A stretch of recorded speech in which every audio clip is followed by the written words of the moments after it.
I'm super honored to join you, all of you, in your last mile of this marathon.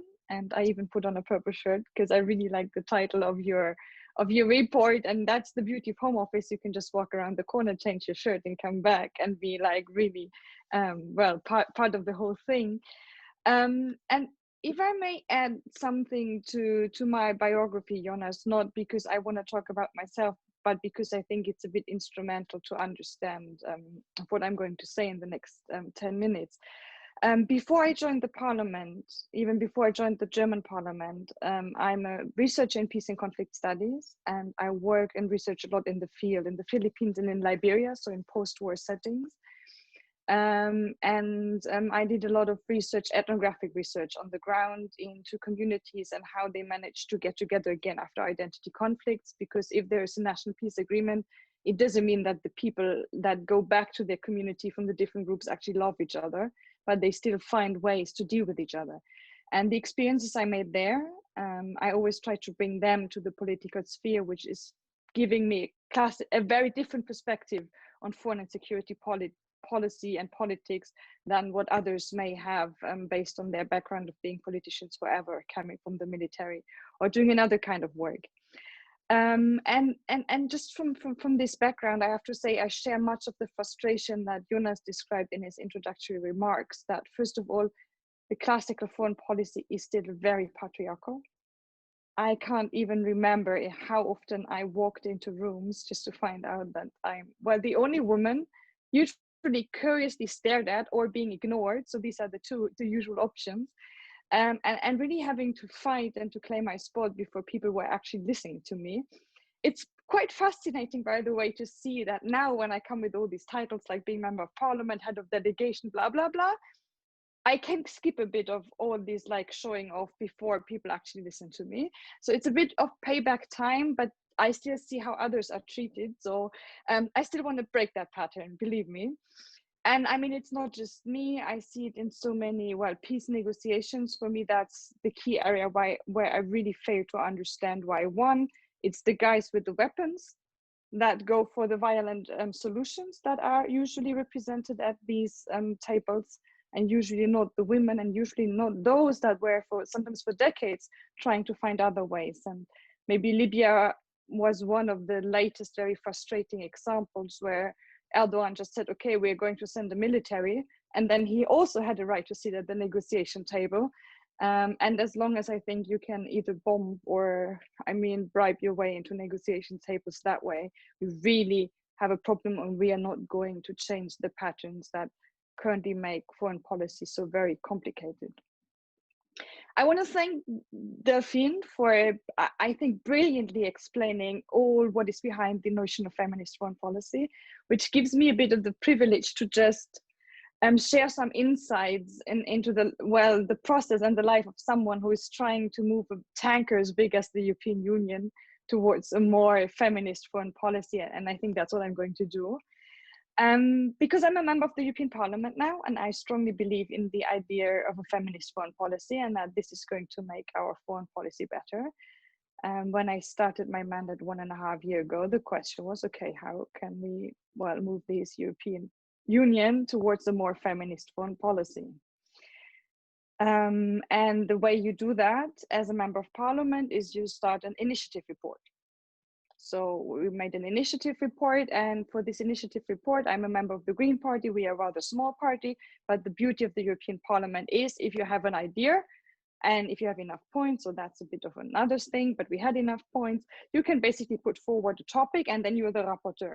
So it's you who is guiding the process of making a draft, very much like the process you had in your policy kitchen to make a draft.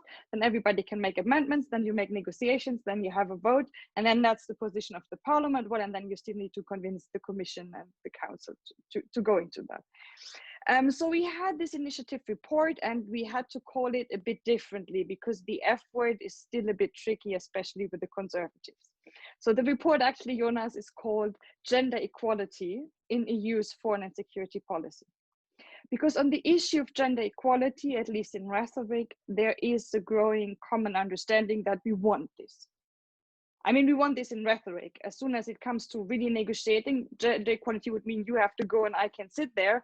Well, I mean, Then it gets more tricky, but in rhetoric, kind of everybody can rally behind the idea of gender equality. So we named it that way. And of course, in our draft, we start with the issue of representation.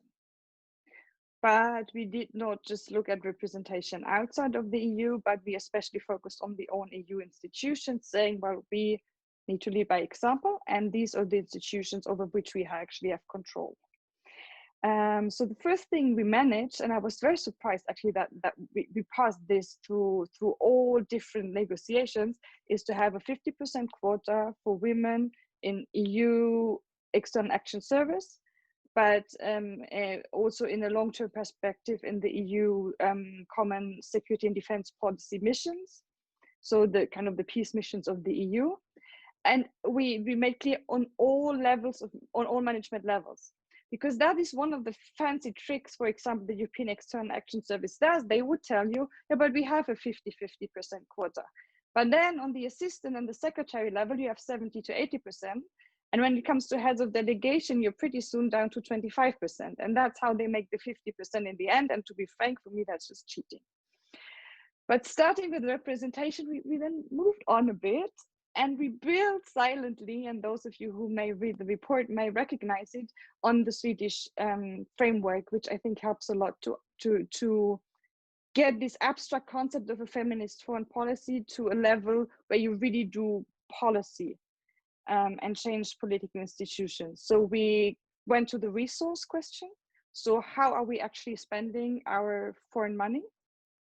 And we did two things. We asked for gender mainstreaming, so saying that 85% of all the EU budget needs to be spent on projects that have a component that works against gender discrimination. Because what often happens if you consider as just a project without doing this gender assessment, it may actually reinforce discrimination rather than break it up. So for example, the classical security concept of the UN from about 10 years ago when I worked in Liberia was, we are making sure the main highways and the petrol stations are safe. Well, the women who are mostly the victims of sexual and other kind of violence in this country are neither using the petrol station, nor do they travel on the big roads. They care about schools, about the way to the dwell, about being able to move freely in their villages. And we need, if you think security from a human perspective and not from a nation state protection perspective, that is actually the kind of security you need to provide. So with every kind of policy and project, you need to do this check. How are we strengthening discrimination, or are we actually helping to decrease it? And we were also asking for a specific amount of money that goes directly in the projects that have as a main goal to work against either gender discrimination or other forms of discrimination. For me, it is very important that we do think feminist foreign policy, not just about something between men and women, but that it's about looking what kind of discrimination and marginalization do we find in a specific context, and what can we do to make sure that everybody becomes closer to being equal. So that, for me personally, is the idea of a feminist foreign policy, and sometimes it gets conflated a bit. Then, of course, we looked at rights. So what kind of discriminatory rights or practices do we have in the countries which we work together with, and how can we use our tools to get rid of them? For example, I'm talking again about Liberia, sorry, it just came into my mind. The time I worked there, it was impossible for women to inherit land or to own land. That means if a woman was married to a man and the man died, then the land would go back to the community. And for her to still be able to till the land and take care of her children, she would have to marry the brother of the husband, of the former husband. And I mean, these kind of laws really keep women from being equal or claiming anything, because it would also mean if she got divorced from the guy, she would also lose every right to own the land. And sadly, we still have a number of countries where we have these laws, but we even have many more countries where we have social practices that are a bit like those, but that are also inhibiting women. And I think it's important to look at these two other aspects, resources and rights. Because if we just talk about representation, and Delphine made the point as well, We don't not just need women at the negotiation table, but we need to empower women, or make sure that we get away with all these barriers that keep them from claiming their spot at these tables, and really thinking they are of equal value. Because so often I have been talking with women, and when we had these one-on-one talks, it was amazing how strong they were. But once we came into a setting where there were men, they still thought they are not of equal value, and they don't have the equal right to speak, because they have been trained that for years and years and years, and their mothers and their grandmothers have been told that. And it's not easy to break these patterns, but it has to be one of our core goals. And the last one is what I think the Swedish introduced a bit later. It's called realities. I'm not sure if I like the term, but basically it means whom do we listen to if we make policy decisions? How do we assess the situation on the ground? Is it people with badges talking to people with badges, which is what foreign policy sadly still is? Or is it reaching out to civil society, to women's organizations, to youth organizations, to get a much more complete picture of the situation? I'm, for example, at the moment very much working on Iraq. And of course, I mean, if you do the institutional approach, which is what, for example, our foreign ministries kind of have to do, so you speak to the Iraqi government, you're on the safe side, but you lose out of more than 50% of the Iraqi population, because only 25% go to vote, and it's an elite government. And you saw it with the protests last year, where all the youths were taking their claims to the street. And if you don't find either built into your foreign services, or by having other institutions that help you with this, access to these groups in the society, you fail to understand the problem, and you fail to provide proper solutions. And especially you continue to rebuild the discrimination that these people on the ground fight against, and that actually keep a country like Iraq from healing. And that's why I think it is very important that we also cross-check always, whom do we listen to? So we had this beautiful report in the parliament, and I have to admit I was super surprised, because I thought our draft was already progressive. And then we got all these amendments from the different political groups, and it needed 2 or 3 negotiation hacks. But then we had basically the conservatives, the social democrats, the liberals, us, and the left behind it, which was a super broad coalition. And the report even calls in one amendment on EU member states to adopt a feminist foreign policy. So we managed to sneak the F word in there somehow. But then it was the Commission. It was time for the Commission, because they announced that there would be a gender action plan, which is kind of their big strategy, also for the development aid, the humanitarian aid, so for their whole foreign action. And our report was instrumental in a way that it strengthened all the progressive forces in the Commission, because they kind of got this understanding, well, we cannot fall behind the Parliament's position if it is that strong and outspoken. So they came up with a gender action plan that was then approved by the Council, so by the EU member states. And now we have this plan. And I think the first thing is to really applaud each and everyone. And I know many in the civil society were also instrumental in that, in having this plan. But these plans are also just performative acts, as Delphine also said, with declaring yourself feminist. And we really need to walk the talk. And that is where we are now. And I have to say, if I look at the last 20 years since UN Security Council Resolution 1325, it has been a lot about resolutions, action plans, strategies. So we kind of know how it works.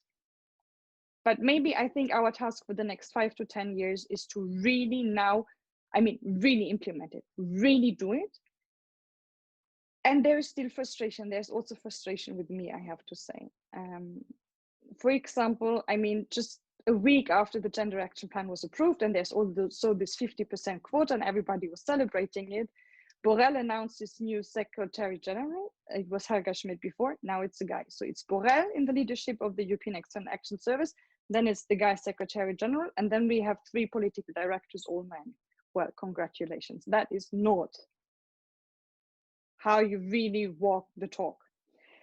So I think the task now for us in Parliament, but also for civil society, is to really continuously scrutinize if people live up to their commitments. It's good we have the commitments, because we can evaluate them against their commitments, but we really need to scrutinize.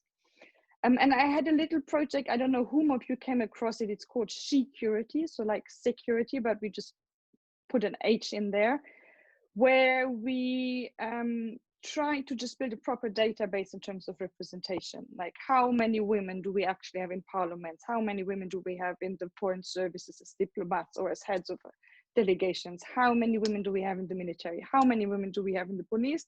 And how did it change over 20 years? I mean, you can imagine numbers are not too great. But for me, the most interesting finding was, and maybe that's because I'm a researcher, or I was a researcher, we have a huge lack of data. So we were, I mean, really for 4 months bullying everybody to give us data because there was very little publicly available. And we still have these huge gaps. So although 20 years ago, everybody committed themselves to women, peace and security, either they are not willing to share the data or they don't even know how the numbers have evolved over the last 20 years. And we just hope by having this database now, updating it next year and bullying everybody for another year, we at least build some sensitivity in all the embassies on that one. My last point, to really move this now, because there is this willingness in rhetoric and there is a frustration with the way foreign policy classically works. So I think there really is a window of opportunity for alternative concepts, and the feminist one, I think, is the best known one and also the best described one as of now. We need to build alliances, and I saw you building alliances in the civil society think tank world, and I think that's beautiful. But we also need to build alliances. I mean, me as a politician with civil society, you as civil society with like-minded politicians, so that we really can do the scrutiny and the pressuring and the pain in the ass. Sorry, but it's that part. And that's why I'm very happy to be here and to listen to you and to read the Purple Report.